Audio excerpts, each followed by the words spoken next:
तरी येणार आहे. मग आता काय केलं पाहिजे, समजून घेतलं पाहिजे. एक ना एक दिवस हा देह जाणार आहे. मग जाण्या अगोदर आपण हा देह सार्थकी लावला पाहिजे. कारण जो कोणी ह्या पृथ्वी लोकावरती आलाय त्याला प्रत्येकाला मृत्यू हा अटळ आहे. कारण परीक्षिती राजा त्यांना सुद्धा मृत्यू अटळ होता, परंतु त्यांना वाटायचं मी मृत्यूला चुकवणार, परंतु त्यांना सुद्धा मृत्यू चुकवता आला नाही. एक दिवशी त्यांना भविष्यवाणी झाली, 7 दिवसामध्ये परीक्षिती राजा मरणार, त्यांना सर्पदंश होणार आणि ते मरण पावणार. आता अशी भविष्यवाणी झाल्याच्या नंतर राजाने सावध झाले राजा आणि सांगितलं मी काय मरणार नाही, मी माझी सगळी सोय करून ठेवणार, माझी सुरक्षा मी स्वतः करणार. राजाने काचेचा महाल बांधला. कशाचा?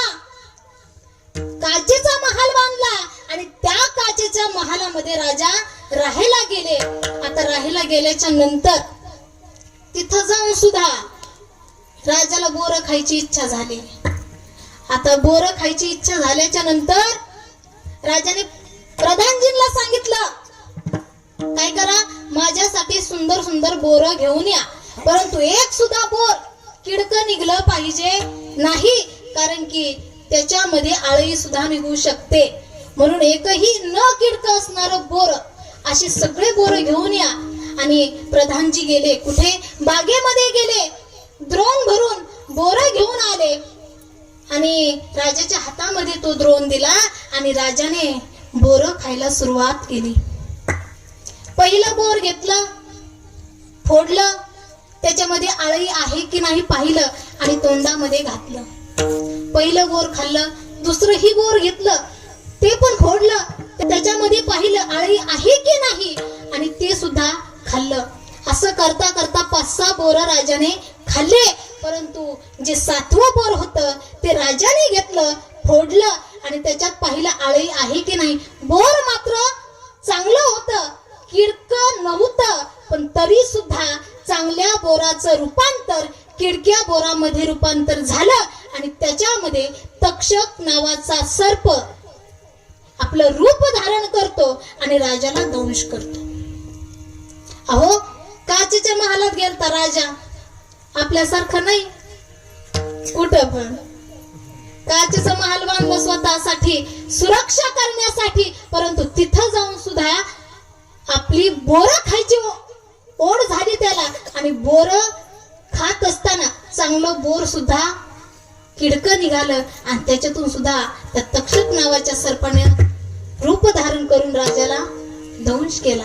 म्हणजे मृत्यू अटळ आहे. तुम्ही काहीही करा, मृत्यू येणार म्हणजे येणार. मग व्यक्ती श्रीमंत असो, गरीब असो, राजा असो, रंक असो,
म्हणजे मी आलंय त्याला मरण अटळे महाराज. मग आता समजून घेतलं पाहिजे. काय समजून घेतलं पाहिजे? आपल्याला जायचं एक ना एक दिवस, मग काहीतरी कीर्ती केली पाहिजे. माझे साधू संत आले परंतु काहीतरी कीर्ती करून गेले. गेले दिगंबर ईश्वर विभूती, गेले दिगंबर ईश्वर विभूती, राहिल्या त्या कीर्ती जगमा, राहिल्या त्या कीर्ती जगमा. गेले दिगंबर ईश्वर विभूती, राहिल्या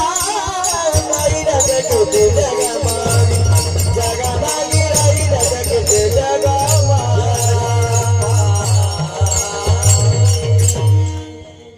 गेले दिगंबर ईश्वर विभूती, राहिल्या त्या माझी जगा माझी.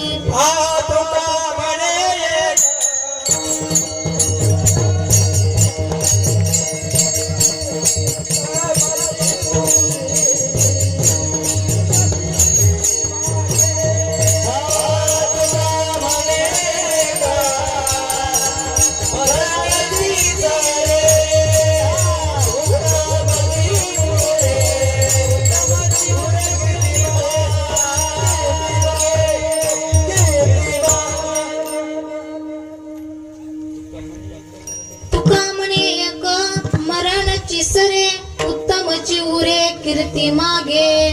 काय तर माझे साधू संत आले, काहीतरी कीर्ती करून गेले आणि त्यांचं नाव आज चंद्र सूर्य असेपर्यंत नाव आहे. कुणाचं की नाही?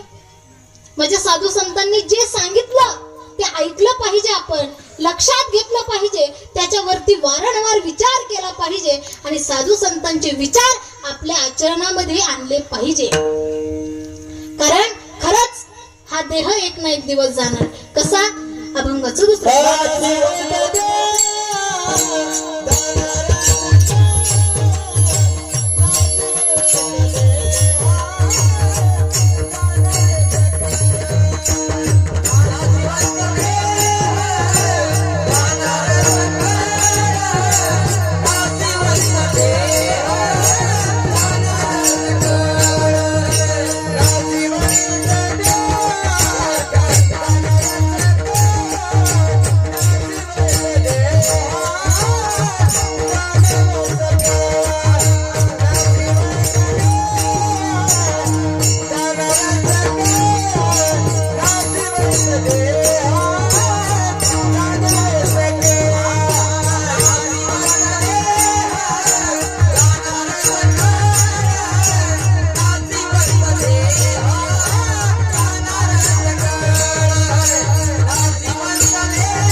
सकळ आयुष्य खातो काळ सावधान.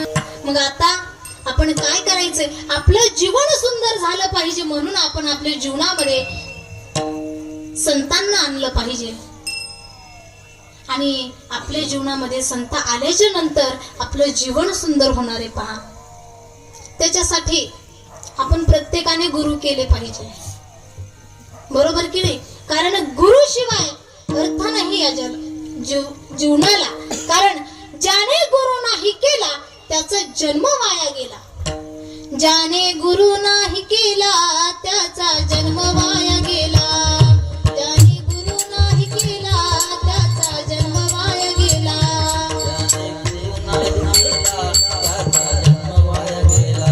ज्याने गुरु नाही केला त्याचा जन्म वाया गेला.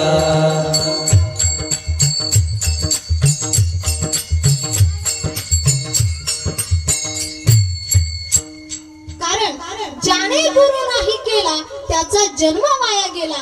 म्हणून आपण गुरु केलेच पाहिजे. कारण सद्गुरु वाचोनी सापडे ना सोय. सद्गुरु वाचोनी सापडे ना सोय. सद्गुरु वाचोनी सापडे ना सोय.